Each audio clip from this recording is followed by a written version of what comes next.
سالن یک مجموعه تولیدی حنان، برداشت اول و فلاش یک برداشت شده. الان داریم میریم به سمت فلش 2 با تراکم مناسب و حجم مناسب پین ها، صورتی که رضایت مدیریت مجموعه رو داشتیم. آقای مهندس زرگر اینجا هستن، در خدمتشون هستیم. آقای مهندس سلام و عرض ادب. ممنونم، وقت شما بخیر. آقای مهندس توضیح بفرمایید که الان تو این سالن ما چند درصد برداشت کردیم و راندمان به چه صورت بوده؟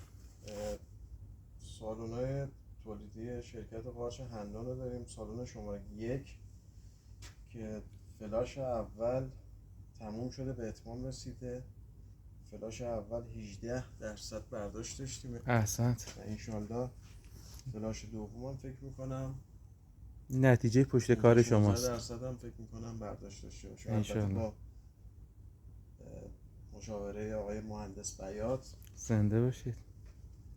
و اینکه توکل به خدا ببینیم که چی میشه. آقای بیات دسترم نشون بده بی زحمت. بله،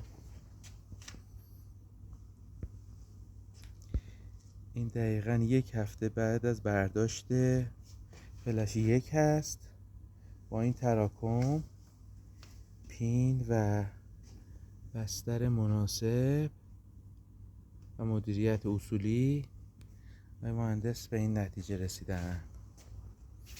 نظر نهاییتون چیه آقای مهندس؟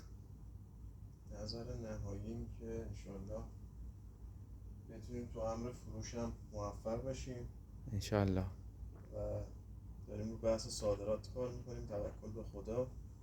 انشالله که در آینده نزدیک اولین بار صادرات رو به کشورهای حوزه خلیج فارس داشته باشیم. انشالله.